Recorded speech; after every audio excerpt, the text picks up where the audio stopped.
Hello everyone, जय हिंद, वंदे मातरम। स्वागत करता हूं मैं आप सभी का एक बार फिर से आपके अपने चैनल गुरुबंध के इंस्टीट्यूट पर। मैं हूं गौरव सर और आज मैं आपके सामने आया हूं फिजिक्स क्लास 12 चैप्टर नंबर 2, जिसका नाम है विद्युत फ्लक्स तथा गॉस की प्रमेय।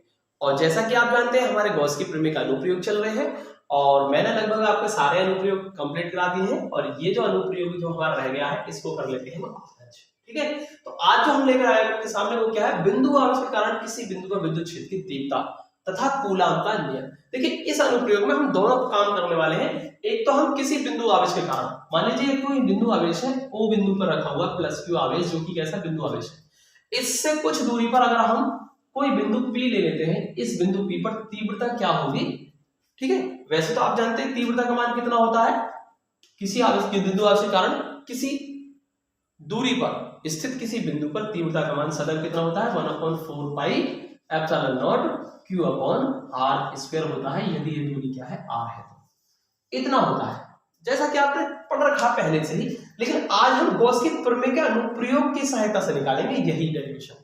ठीक है, तो गॉस की प्रमेय का अनुप्रयोग लगा करके तब ये हम आपको सिद्ध करके दिखाएंगे। ठीक है, ये भी करना है और इसके साथ साथ हमको कूलॉम का नियम भी सिद्ध करना है इसी डेरिवेशन के अंदर। तो दोनों काम हम करने वाले हैं। तो देखिए क्या करेंगे, इसको मैं रफ कर देता हूं, ये हमको प्रूफ करना है पहले, बाद में कूलॉम का नियम भी प्रूफ करना है। ठीक है, तो देखिए सबसे पहले हम एक काम करते हैं, इस बिंदु P से होकर जाने वाला कोई एक गॉसियन पृष्ठ खींच लेते हैं। ये है गॉसियन पृष्ठ बिंदु P से होकर जाने वाला। ठीक है, इसको थोड़ा सा सही से बना देंगे। चलिए, ठीक है, चलिए आगे देखते हैं। इसमें ये वो बिंदु है जिस पर हमें तीव्रता की गणना करनी है इस प्लस क्यू आवेश की वजह से, और ये क्या है, स्मॉल r दूरी पर है। इतना आपको समझ में आ रहा होगा। ठीक है, चलिए देखिए गॉस की प्रमेय जब हम लगाते हैं उसके लिए क्या करते हैं, सबसे पहले हम एक छोटा सा एलिमेंट, स्मॉल एलिमेंट d1 मान लेते हैं, इसका क्षेत्रफल अवयव d1 मान लिया हमने इस पर। ठीक है, अगर इस p बिंदु पर मैं तीव्रता की गणना करूं P बिंदु पर, तो वो दिशा किधर आएगी तीव्रता की। सपोज इस बिंदु पर तीव्रता जो है वो E है और दिशा क्या रहेगी इसकी, ये रहेगी। क्यों रहेगी, क्योंकि यहाँ पर +1 कूलम अगर आवेश मानेंगे तो इस पर लगने वाले बल की दिशा क्या रहेगी, यही रहेगी। तो इसीलिए तीव्रता की दिशा जो होगी आएगी वो ये रहेगी। अब जैसा कि हम जानते हैं प्रश्न जो है वो कैसा है, इस तरीके से आपका, तो इस पर बाहर की तरफ क्या जाएगा, इसका क्षेत्रफल अवयव dA वेक्टर होगा, जो कि क्या होगा, E वेक्टर और dA वेक्टर दोनों एक ही दिशा में होगी। मतलब कैसे होगी, एक दूसरे के समांतर आ रहे हैं और समांतर आने की वजह से यहाँ पर थीटा की वैल्यू क्या आ गई, इसमें 0। ओके, तो इतना आपको समझ में आ गया होगा।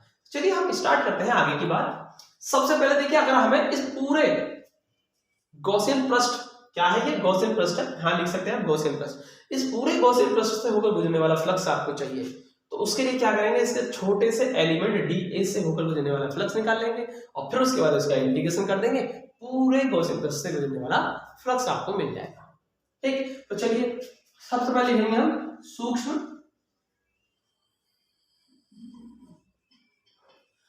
क्षेत्रफल अवयव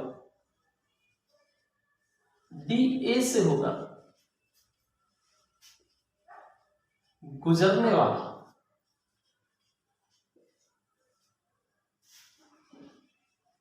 विद्युत फ्लक्स। ठीक है, यही तो हमें निकालना है। क्या मान लेते हैं, इसको d5 मान लेते हैं। ठीक है, मान लीजिए इससे कितना गुजर रहा है, dA से d5 गुजर रहा है, और उसको निकालने का तरीका सिंपल सा है, जो कि अब तक हम करते हैं, E vector dot dA vector.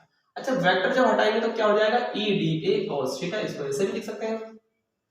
और थीटा हमारा क्या है, उस पर 0 है, तो d5 की जो वैल्यू आ जाएगी वो क्या आएगी, E इंटू dA आएगी, क्योंकि हमने यहाँ पर थीटा इक्वल टू 0 लगा दिया है।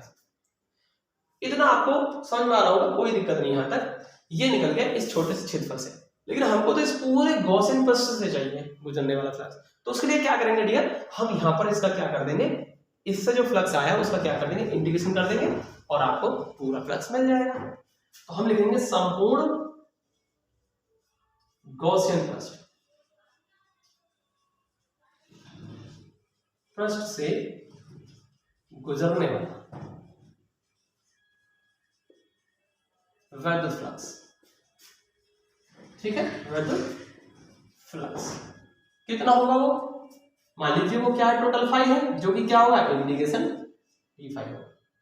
अच्छा, यहां से हम d5 की वैल्यू हम देख पा रहे हैं, जैसा कि हम अब तक करते आए हैं, सेम वही प्रोसेस है, कुछ नया नहीं है।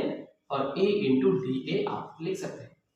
ये आपका कांस्टेंट है, इसको कर दीजिए बाहर, इंटीग्रेशन डी ए। अब यहां से फिर वही कंडीशन आ जाती है कि डी ए क्या है आपका, ये क्षेत्रफल है, और इंटीग्रेशन डी ए क्या होगा, पूरा क्षेत्रफल, और संपूर्ण पृष्ठ क्षेत्रफल आ गया। और संपूर्ण पृष्ठ क्षेत्रफल कितना होता है गोले का, 4 पाई आर स्क्वायर, और रेडियस क्या है इसमें, स्मॉल आर है, इसलिए हम क्या कर देंगे, phi equal to A into, और इंटीग्रेशन डी ए को कर देंगे 4 पाई आर स्क्वायर, क्योंकि रेडियस क्या है इस बार, स्मॉल आर है। ये हो गया आपका फर्स्ट इक्वेशन। और यहां लिख देंगे हम कि जो इंटीग्रेशन डी ए है वो क्या है, 4 पाई आर स्क्वायर, ठीक है, गोले का संपूर्ण पृष्ठ क्षेत्रफल। तो लिख सकते हैं आप गोले का संपूर्ण पृष्ठ क्षेत्रफल, लिख सकते हैं आप इस चीज को, ठीक है। परंतु गॉस की प्रमेय क्या कहती है, परंतु गॉस की प्रमेय से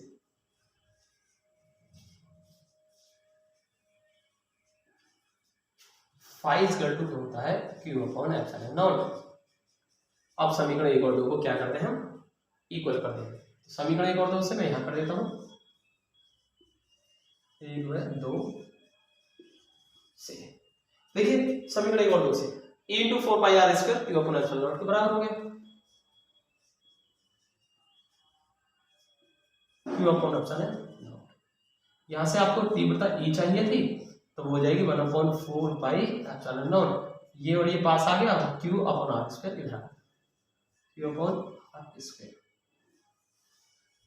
क्योंकि हमने आपको स्टार्टिंग बताया था कि किसी भी बिंदु आवेश के कारण, ठीक है, किसी बिंदु पर अगर हम तीव्रता निकालते हैं तो वो सदैव 1/4 pi epsilon naught q by are square होती है, ऐसा आप पढ़ते आए हैं, यहाँ तक कोई दिक्कत नहीं होगी, ठीक है।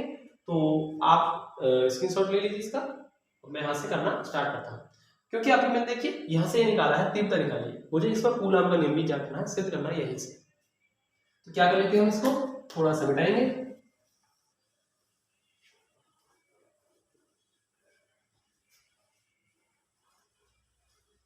चलिए कूलॉम के नियम, कूलॉम के नियम के लिए हम क्या करेंगे, देखिए हम जानते हैं कूलॉम का नियम कब लगता है, जब दो हमारे पास क्या हो, बिंदु आवेश हो और कुछ दूरी पर अगर वो रखे हुए हो।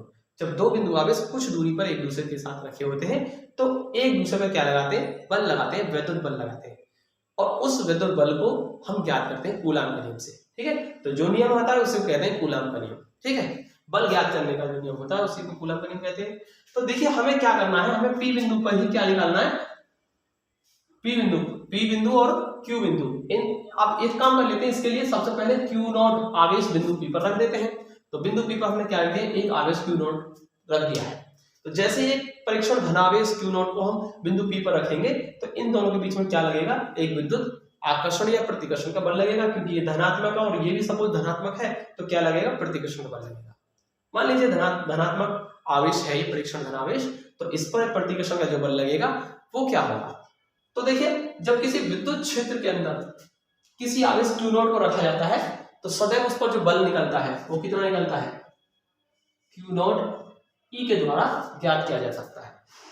और जैसा कि हम जानते हैं क्यू नॉट और ई की जो वैल्यू है वो क्या है, विद्युत क्षेत्र कितना है उस बिंदु पर, विद्युत क्षेत्र अभी हमने निकाला है इतना, तो इसको ध्यान रख दीजिए 1/4 pi epsilon naught Q upon R square.